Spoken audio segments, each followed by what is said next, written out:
우리 사회가 어찌하다가 정치 과잉의 시대로 가고 있습니다. 대통령 선거나 각종 정치 이벤트가 있을 때마다 집안에서는 좌우로 나뉘어가지고 가족끼리 티격태격하는 일이 많죠. 혹시 여러분의 집안은 어떠십니까? 시니어가 되면 이런 일을 잘 지도하고 식구들한테 이렇게 적절하게 지도할 수 있어야 되는데 못한 일이 많아요. 네? 어떻습니까? 한 5, 6년 전부터 우리나라 국민처럼 정치에 관심도 많으시고 또 지식이 해박한 국민들이 쉽지 않아요. 전 세계적으로. 그러니까요. 예. 그래서 가족들이 명절에 모였다가 막 다투기도 하고 저희 아는 언니는 그 남편분이 호남분이고 네. 언니는 영남 이렇게 해서 결혼했는데 사실 뭐 사랑이 그렇게 뭐 영혼하고 갈라서 시작되는 게 아니잖아요. 사랑이 지리산 넘어가다가 걸려서 안 갈 수는 없는 거지. 근데 언니가 참 현명하게 그 가족이 사시는 게 그때도 이제 대통령 선거나 총선 때 같은 데 보면은 각자 서로 전혀 그런 얘기를 안 한대 일부러. 아니 정치적 취향이나 성향은 네. 이게 그 생선회 잘 먹는 사람은 생선 먹는 거고 고기 좋아하는 사람은 고기 먹는 것처럼 그렇죠. 인정해줘야 되는 예, 맞아요. 거예요. 제가 보기에도 이게 가족끼리 어떻게 이런 동일이야 하고서 가장이 지시했다고 아이들이 따르겠어요? 안 그러지. 근데 무조건적으로 사실은 어느 부분이나 다 사람이 장단점이 있듯이 장단점이 없을 수가 없잖아요. 그런데 그거를 막 얘기를 하다 보면 목소리가 높아지고 그게 이제 과잉이 되면 싸움이 되고 이렇더라고요. 네.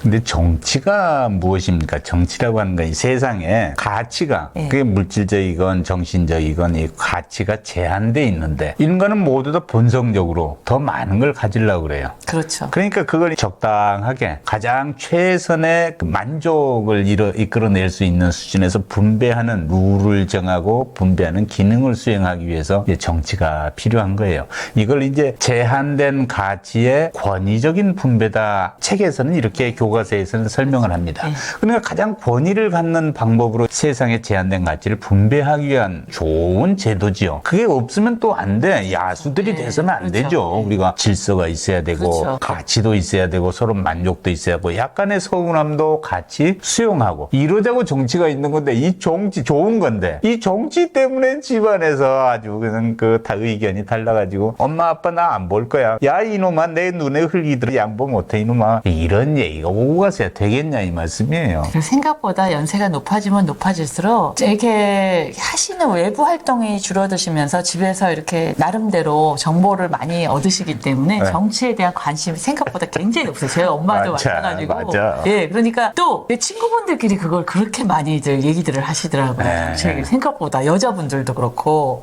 그러다 보면은 이렇게 언제나 조금씩 아무튼 과잉이 돼요. 제가 보더라도. 그러다 보면은 이렇게 좀 이렇게 가고 걔는 안 봐. 뭐 이런 식 얘기까지 나오고. 그런데 이게 아무튼 조금 과잉 홍수 시대 같아요. 정치 홍수. 정치 비판에 대한 홍수. 그러다 보면 이제 가족 간에도 문제가 되고 그러는데 그거를 이제 조금은 서로 받아들이는 게 수용하고 협상하고 타협하고 이게 필요하겠죠. 이 골드 시니어 우리 채널에서 이런 얘기를 다룰 필요가 있을까 싶지만 그래도요 우리 삶의 아주 본질적인 문제입니다. 정치 시즌이 되면 집 안에 자식들과 대화에 이게 자꾸 걸림돌이 돼요. 그래서 우리 기본 자세를 어떻게 가져가야 되지? 우리 가정의 화합을 위해서 내가 어떤 발언을 해야 되지 하는 기본은 좀 생각을 해둘 필요가 있다는 거예요. 그렇죠. 저희 나라가 뭐 그만큼 발전한 거고 국민들이 그만큼 발전했다고 생각해요. 저는 그만큼 이제 많은 지식이 쌓여 있고 이렇게 비판하고 조금 이렇게 뭐라 그럴까 그 서로 간의 대화를 통해서 얘기를 해보고자 하는 노력들은 하는데 그게 아무튼 어긋날 때가 있는데 옛날에 군인들도 저희 아들이 군대 갔을 때 보니까 옛날에는 그런 얘기 있어요. 군인들은 뭐 무조건 이렇게 찍으라는데 그래? 그러면서 엄마가 그러더라고요. 아들이 군대 가고 나니까 근데 저희 아들이 처음으로 이제 엄마 손주 중에서는 군대를 가니까 엄마 때 생각을 하시는 거예요. 그러니까 아니라고 왜 그 말도 안 되는 얘기라고 안 들어요. 제가 그러면 그건 다 비밀입니다. 그러고 자기가 하는. 아니 생선회 좋아하는지 고기 좋아하는지 그거는 본인이 알아서 결정할 일이고 그럼요. 하여튼 그게 집 안에 분위기가 잘 형성이 돼 있어야 대화가 끊기지 않습니다. 이 얘기로 서로 싸워서 얼굴 안 보는 사람들도 있다는 거 아니에요? 극단적으로. 옛날에 심했죠. 한 몇 년 전에 굉장한 사건이 대한민국에 있을 때 그때 제가 듣기로는 명절 때 식구들이 만나서 정치 얘기하다가 싸움이 나가지고 뭐 아무튼 뉴스에도 나오고 엄청 뭐 칼부림까지 났다는 얘기를 제가 들었는데 그 정도로 심각했죠. 몇 년 전에. 예. 이제 국가가 국민의 삶을 일방적으로 결정하는 게 아니잖아요. 그러니까 이제 국민들은 내 입장에서 생각할 때 이게 좋아 하는 것은 다 취향이 있을 거란 말이죠. 그리고 일반적으로 말을 해서 젊을 때 매우 진취적이고 진보적이던 생각을 안 하는 것도 좀 문제지만 네. 나이가 많이 들어서 시니어 그룹에 들어왔는데도 옛날하고 똑같이 생각하는 건 더 문제야. 그러니까 대부분 다 보수화 되는 거예요. 이게 일반적인 경향이에요. 그러니까 내가 보수화로 이게 생각이 바뀌어간다 해서 보수적으로 생각할 것을 강요하는 것도 어리석은 일 아니에요. 그렇죠. 집안에. 네. 저희가 누구나 젊을 때 지금 돌아보면은 그때는 뭐 남자분들 소위 말하는 내가 객기로 그랬지. 내가 그때 혈기가 왕성해서 혈기가 넘쳐서 그렇게 덤볐지 하듯이 젊을 때 진보 성향 뭐 여러 가지 있을 수 있는데 그분들도 지금은 내가 그때는 머릿속에 뿌옇게 기억이 남는다 그러고 생각을 왜 그렇게만 했어 한쪽으로만 했을까 이런 분들이 있더라고요. 근데 또 그렇지 않게 생각했던 분들은 나는 왜 그때 그렇게 몰랐을까 이렇게 열심히 또 자기 목소리를 높이고 있는 사람이 있던 것을 이렇게 해서 서로 이렇게 조금 절충안을 찾으면 좋은데 계속 한쪽으로만 나가다 보면은 도대체 평행으로만 가지 이렇게 만날 수가 없죠. 정치라는 게 조금 만날 수도 있는 부분을 찾아야 되는데 너무나도 대립이 돼 있으면은 융화할 수가 없는 것 같아요. 맞아요. 그거는 나라 일을 하시는 분들도 마찬가지지만 가족들 간의 의사도 그게 너무 심하게 대립이 되면은 그런 경우가 생기더라고요. 저는 뭐 이 생각을 합니다. 그 자녀들을 향해서 얘기를 할 때 너 좀 살아 우리 나이 되면은 다 이렇게 바뀌는 거야. 이렇게 해서 무시하면 안 돼요. 지금 그 나이 때는 그렇게 생각하고 또 그 나이가 아니라도 그렇게 생각하는 사람들의 사고방식을 존중할 줄 알아야 돼요. 그럼요. 그렇게 해야 문제가 없지. 너 좀 살아봐. 아직 경험이 없어서 그래. 이런 언어 습관 혹시 자기한테 있다 생각되면 다 끊어야 됩니다. 인정.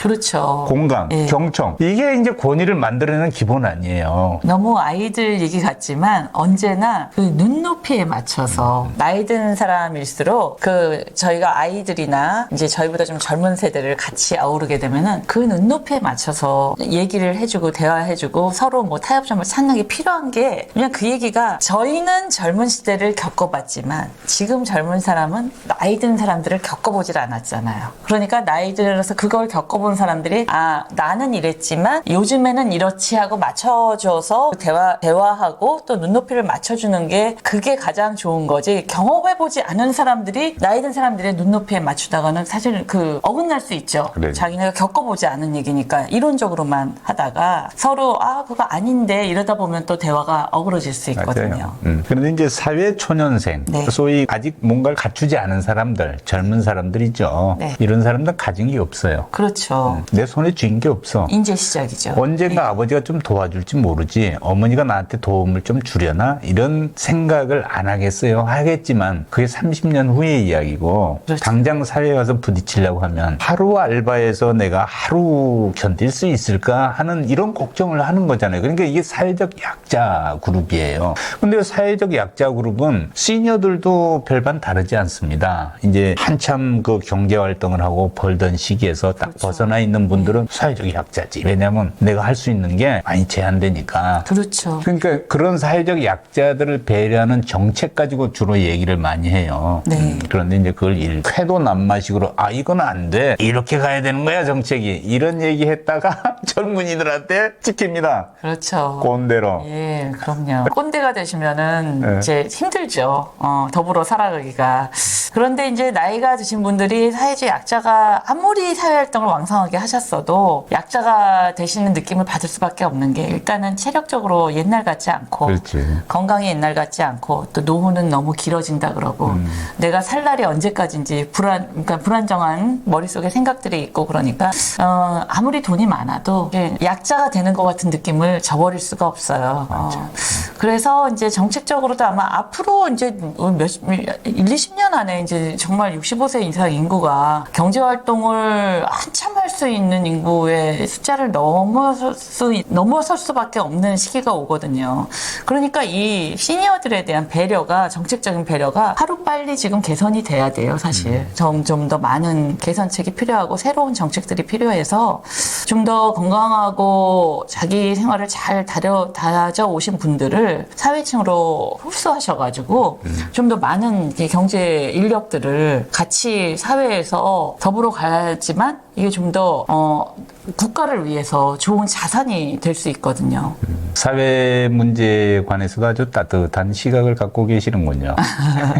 뭔가 정말 해보고 싶은 그런 것들이 있는데 아직 저도 능력은 부족하고 근데 머릿속에 생각은 늘 많죠. 제가 시니어 쪽 이게 컨설팅을 하고 강의도 하다 보면 어쩔 수 없이 자료들을 많이 제가 접하니까 아 이런 게 좀 더 필요하구나 하는 생각들이 많이 있거든요. 그런 거를 좀 실현할 수 있는 기회가 있으면 좋겠고요. 예. 언제라도 뭐 다른 분들께도 얘기할 수 있으면 제가 늘 얘기하는 바 있고요. 앞으로 기회 봐서 시니어 친화적인 정책에 대해서도 구체적인 것 제시하면서도 말씀 나눌 수 있는 기회 갖도록 하죠. 네, 그러죠. 많이 들려주세요. 네, 오늘도 저희 골드 시니어를 위해서 화이팅입니다. 고맙습니다. 네, 안녕히 계세요.